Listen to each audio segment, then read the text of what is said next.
tanan, nalipay ako nga makaabot diri. Again, naliwak again. So it's a real joy because it's the fourth year after 3 years of no fiestas. So everyone's very excited, and I'm very happy to be the guest for this evening. So thank you very much, and we've also been able to give gamay nga ayuda aton mga market vendors and fire victims. So I'm happy to be able to give a little bit of help here in Danao City. It's a pleasure to be here. It's always been a Marcos stronghold. So it's like home. I'm part of a family. There are those who warn us not to come here, and there have been a lot of political bickerings, and of course 36 years of very, very tough times, but never in Danao. Danao is home for the Marcos family, and regardless of the political winds and the difficult situations that we encounter, friends and family remain the same. So I'm here to meet friends and to say hello to old acquaintances and make new ones, hopefully. Okay, Senator, good evening. May we know how much budget do you allocate for this program for IX beneficiaries nationwide? Well, actually, it's an ongoing program of the DSWD for all those who are not covered by the 4Ps. Because as you know, the 4Ps are basically addressed to families with very young children still in elementary who need vaccinations.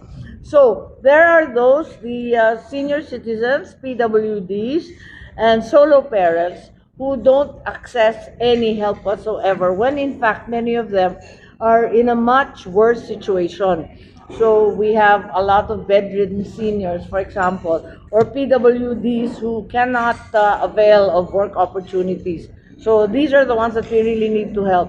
There is a solo parent law, but until today there are very few benefits that accrue to it. So it's very important that we help the solo parents. The prices are skyrocketing, particularly with food, and we know na when it's food that's involved, it's the poor that are hit very hard. 60% and over of the money or budget of a poor household will go to food, unlike a more wealthy household. So when prices go up, it becomes 70, 80%, something has to give. So that's the problem. Speaking of high rocketed prices like rice prices nowadays, Senator, what is your take on this rice retailers subsidy? I think it attempts to address indirectly what should be addressed directly. I think it's an attempt to sort out the prices, but perhaps what would be more direct would be for NFA simply to buy local rice. Simutin muna lahat ng available rice. There's rice in Bukidnon, there's rice in South Cotabato, there's rice all over Luzon, Nueva Ecija, Isabela, even in Ilocos Norte, selling at 25 pesos per kilo. Perhaps we should buy that all first before thinking of importing as a knee-jerk solution. So we've recommended that NFA, that still has approximately 75% of its budget still intact, bilhin na nila muna lahat and then help in the shipping and transport and distribution costs so that we can bring it down. Imported rice is very expensive. Even Vietnam rice is very expensive.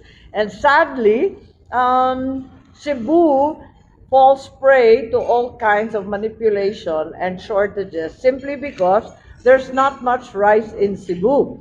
So whatever is imported or whatever is brought in is subject to all sorts of price manipulation. So it's very, very important to get a handle on this. For me, unahin muna yung local farmer bago mag-import ng kita-import. So just for the record, do you think it's not yet the time for rice importation? Well, I think it's too late now.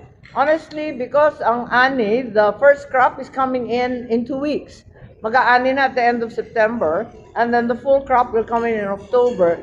They should have imported early on. for July and August. Year on year, that's what we used to do. You project when the shortages will occur, and they normally occur during the lean months. And we know what the lean months are, right? It's June, July, August is very bad, and then the beginning of September. But the early harvest start coming out by the third week of September. So, pag nag-import ngayon, dadagsain na naman ang local, babagsak ang presyo ng local, kawawa naman. And that's exactly what happened with the onions last year when they imported very late. And that's what happened also with sugar. When the milling started, the imported sugar started coming in, and a lot of local sugar stood without very profitable sales. Price ceiling is just a funding solution. What is the long-term solution of this problem? Well, the long-term solution, like I said, is firstly, well, it's not so long-term. The short-term is really to buy all the local rice. The medium-term is to start subsidizing transport because it's very expensive. The challenge is really to feed two places. Feed Metro Manila, feed Metro Cebu. The challenge is to bring all the rice and other basic commodities to these two huge areas. Then in the old days, there used to be the Kadiwa and the FTI of my father. The FTI is the bagsakan. Para siyang bagsakan ng lahat ng rice and other products from the north and the south. And then they were attempting to start also here with the bridges in Cebu. And then it will be distributed in Kadiwa trucks to all the markets so that the prices were down. I think we need to start putting up some kind of similar distribution system in the medium term. In the long term, there's no shortcut to agricultural investment. And that is investment, for example, in irrigation. There is no irrigation system on a large scale in the Visayas, for example. I think in Iloilo now, they're attempting to start activating Lahaur. But until now, Halaur River is not yet complete with the Koreans. And even those in Luzon are so deteriorated. We haven't invested in all of this. We haven't mechanized. And I've been a real proponent of condoning all the agrarian reform beneficiaries' utang, their debts. So now they have no more debts. So that we can start consolidating land kasi tingi-tingi, ang liliit ng bukid. And that's the long term. There's no shortcut. We have to find a way to do this on a more large-scale way so that we can propagate and produce more food. Kung tutuusin, it's inexplicable that the Philippines has become number one in rice rice importation. Kasi yung kulang natin is 10 to 15% lang. In the old days, my dad would say, kung may kulang, kalahati lang import, baka mahabol pa yung isang kalahati, hindi naman kakainin ng sabay-sabay yan. That was happening before. But I think for some people, some traders, it's become very, very profitable to import and not so profitable to buy from local farmers, unfortunately. Speaking of, But I think you shouldn't start me on rice. We'll never join the fiesta.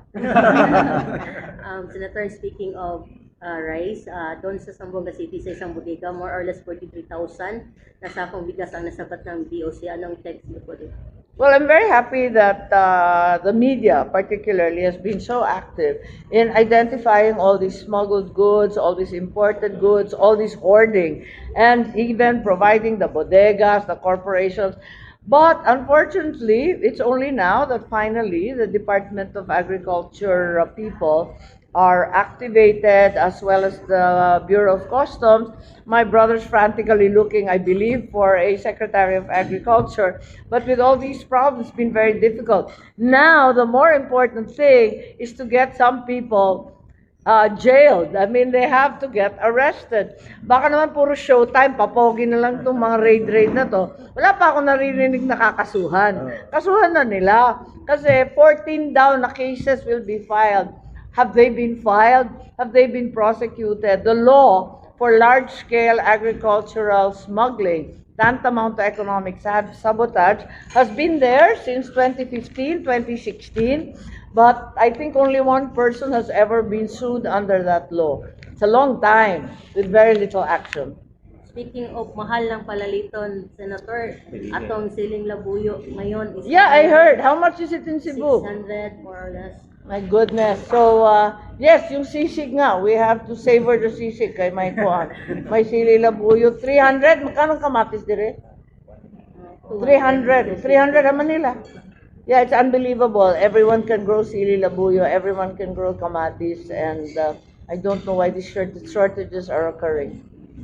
Okay, Senator. So it makes me suspect that there's some level of hoarding, some market manipulation, because it's a little unrealistic. So, sabi nga nila, masyadong buutan ang atong bagong nga presidente. I keep saying dapat magalit na at talagang parusahan na itong mga lokong to. Senator, pumunta po tayo sa kabilang dako. Sabi po ng Commission on Human Rights, sana mas lagyan ng ngipin ang kasambahay law. Nakikiusap po ang Commission on Human Rights. Oh, that's because of the big scandal over the abused kasambahay. Oo.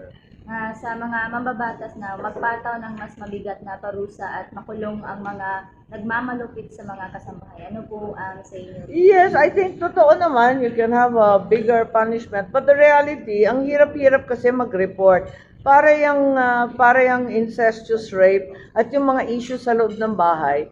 Ang problema dyan, I have very, very sad experiences dyan eh. Kasi magpapataw, pero somehow, sooner or later, i-atras yung kaso. Na-adlock, tapos gagalit yung pamilya, kaya minsan mga kamag-anak man sila, ganyan. It's the problem really of enforcement more than the penalties. Of course, we can increase the penalties, that's right. But at the end of the day, it's really how you enforce the law. Inside the house, Filipinos are very protective of each other, of our families, even of our kasambahay. So our kasambahays will endure all kinds of abuse before they speak up. Yun ang problema natin, ang testigo. Senator, napatawa na ng 15 years ang killer na si Ranara. Pinabalak daw kung umapela. Ano po masasabi niyo? Yes, I think that's a good example. At least it was brought to public knowledge, so napatawan nga ng parusa. Pero that's few and far between. I'm sure there are many Ranaras that we've missed. Last issue. Okay, last issue, Senator. The SK and barangay election is fast approaching. So, Okay. Message. I don't know. I think you should ask the mayors. They have their hands full. Yes. I'm the chairman of the Committee on Electoral Reform, and I enjoin everyone to heed the COMELEC's call na unang-una, wag muna magkuan, wag yung masyadong violent, masyadong matindi ang eleksyon, at magdahan-dahan kayo sa vote buying kasi everyone is out trying to catch all these expenditure. The other thing, of course, is this is a manual election, so it will take longer than usual. And also, because kasali yung SK at tumanda na sila kaya extend, ang problema dyan, maraming first time na buboto. So ngayon pa lang, alamin na ninyo yung saan ang presinto ninyo, now pa lang, dalhin na, doon na voters ID ninyo para mabilis. Kasi if it's manual, it takes longer, abutin ng gabi, magulo na yan. So ideally, you know exactly where to go and what to do. So find out as soon as possible para hindi magulo yung mga first-time voters natin. Thank you very much, Senator. Thank you very much. Alam mo ba yung